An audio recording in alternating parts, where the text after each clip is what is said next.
Okay, अब जो हमने बात करनी है, अब हमने बात करनी है किसकी, अब हमने बात करनी है टाइप ऑफ टी लिम्फोसाइट की, है ना। तो टाइप ऑफ टी लिम्फोसाइट की जब हम देखते हैं तो हमारे पास 4 तरह के टी लिम्फोसाइट होते हैं। कितने तरह के होते हैं? तो दे आर ऑफ 4 टाइप्स। तो हमारे पास जो टी लिम्फोसाइट होते हैं वो 4 तरह के होते हैं, ठीक है। अब देखें, मैंने इस डायग्राम ये बोर्ड पे बनाई है, ठीक है। अब देखें, मैंने एक डायग्राम बोर्ड बनाई है और इस डायग्राम में मैंने ये चारों तरह के सेल्स आपको समझाने की, बताने की कोशिश की है। देखें, इनमें से सबसे पहले जो चीज़ आपको समझनी है वो क्या है कि जब भी कोई माइक्रो ऑर्गेनिज्म आपकी और मेरी बॉडी में एंटर होता है, जैसे मैंने यहाँ पर बैक्टीरिया की एग्जांपल आपको दी है, तो मैंने आपको समझाया था कि हमारी बॉडी में मैक्रोफेजेस जो होते हैं वो पेट्रोल कर रहे होते हैं। वो क्या कर रहे होते हैं बेटा?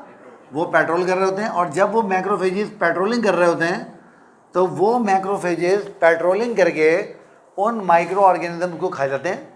और मैंने आपको समझाया था कि जब वो माइक्रो ऑर्गेनिज्म को खा जाते हैं तो वो सिर्फ उसको खाते नहीं हैं, वो उसकी एंटीजन को अपनी सरफेस पे प्रोजेक्ट कर लेते हैं। जैसे ये मैंने यहाँ पर ये लाल जो मैंने ट्राइंगल बना रखे हैं, ये मैंने इस बैक्टीरिया की एंटीजन को रिप्रेजेंट किया हुआ है। मैंने इस बैक्टीरिया की एंटीजन को रिप्रेजेंट किया हुआ है। और आप देख रहे हैं कि मैक्रोफेज ने जैसे ही इसको खाया, यानी इसकी फैगोसाइटोसिस की, और फैगोसाइटोसिस की हम ऑलरेडी बात कर चुके हैं। जैसे ही इसकी फैगोसाइटोसिस की तो इस मैक्रोफेज ने इस फैगोसाइटोसिस करने के बाद इस एंटीजन को अपनी सरफेस के ऊपर प्रोजेक्ट कर लिया है ना।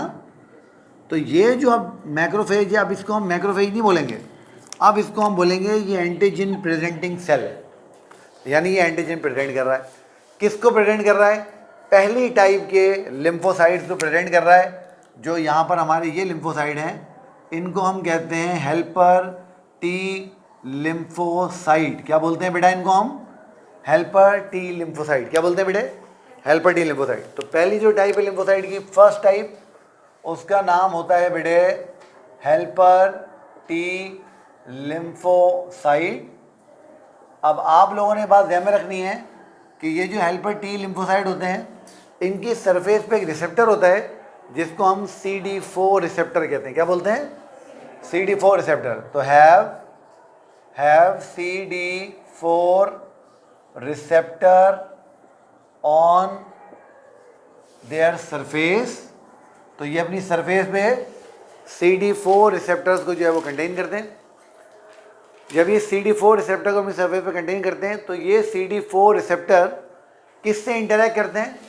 उस एंटीजन से इंटरैक्ट करते हैं जो कि एंटीजन प्रेजेंटिंग सेल के ऊपर मौजूद है ना। तो ये किससे इंटरैक्ट करते हैं? ये इंटरैक्ट करते हैं, interact with antigen presenting cell. और जब ये एंटीजन प्रेजेंटिंग सेल से इंटरैक्ट करते हैं तो फिर ये केमिकल मॉलिक्यूल रिलीज करते हैं जिसका नाम क्या है? साइटोकाइनिन। क्या नाम है इसका? साइटोकाइनिन। अभी क्या करते हैं? तो व्हेन एक्टिवेटेड, अब जब ये एपीसी से इंटरैक्ट करेंगे तो ये एक्टिवेट हो जाएंगे ना। तो जब ये एक्टिवेट हो जाएंगे तो व्हेन एक्टिवेटेड तो दे रिलीज साइटोकाइनिन। और जब ये साइटोकाइनिन रिलीज करेंगे तो साइटोकाइनिन, याद करो, 2 काम करता है। एक तो काम ये करता है कि ये आगे जाके आपके लिम्फोसाइट्स को, और टी लिम्फोसाइट और बी लिम्फोसाइट दोनों को एक्टिवेट करता है। और ये वापस पीछे आता है और मज़ीद मैक्रोफेजेस को एक्टिवेट करता है। और जब मज़ीद मैक्रोफेजेस एक्टिवेट होंगे तो क्या होगा? इम्यून रिएक्शन और तेज़ हो जाएगा। तो साइटोकाइनिन क्या करते हैं? ये एक्टिवेट करते हैं जनाब अली टी सेल्स को, ये एक्टिवेट करते हैं बी सेल्स को, एंड एक्टिवेट करते हैं मोर मैक्रोफेजेस को, और मैक्रोफेजेस को एक्टिवेट करते हैं। समझ गए? अच्छा, अब देखो, अब इस साइटोकाइनिन ने आगे जाके इस टी सेल को भी एक्टिवेट किया और इस मैक्रोफेज को भी एक्टिवेट किया। मैक्रोफेज तो यही काम बार बार करना शुरू कर देंगे ना, मैक्रोफेज तो यही काम बार बार करना शुरू कर देंगे।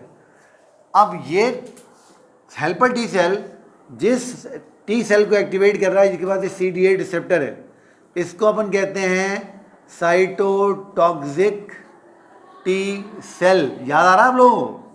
हम लोग इसकी ऑलरेडी बात कर चुके हैं कि ये साइटोटॉक्सिक टी सेल क्या करता था। याद करें, जब एक्टिवेट होता था तो पहले क्या रिलीज करता था? Perforins.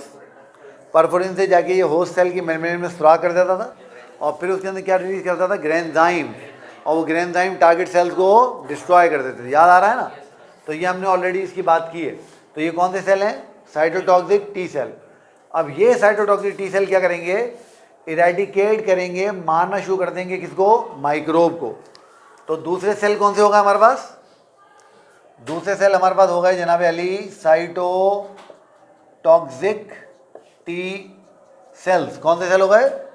Cytotoxic T cell. Cytotoxic T cell में कौन सा रिसेप्टर होता है? तो हैव CD8 रिसेप्टर। और ये क्या करते हैं? ये एक्टिवेट होते हैं, activated by helper T cells. तो हेल्पर टी सेल्स इनको एक्टिवेट करते हैं। और आपको याद है जब एक्टिवेट हो जाते हैं तो क्या करते हैं? तो when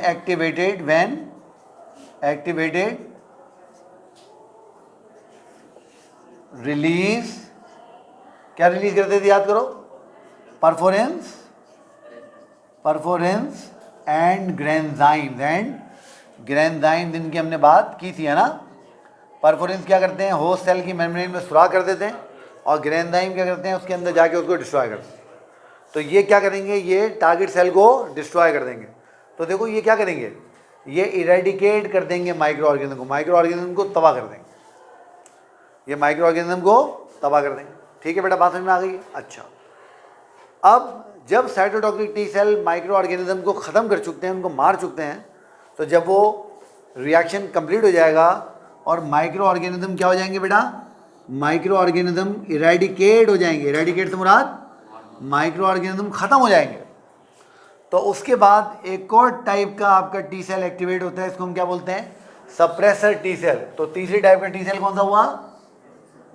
suppressor T cell. Suppressor T cell का काम क्या है? इसके बाद डिफरेंट तरह के रिसेप्टर्स होते हैं। तो हैव डिफरेंट रिसेप्टर्स। और ये क्या करता है? ये मॉनिटर करता रहता है इम्यून रिएक्शन को। ये क्या करता है? ये मॉनिटर करता है, ध्यान रखता है किसका? इम्यून रिएक्शन का। क्यों ध्यान क्यों रखता है?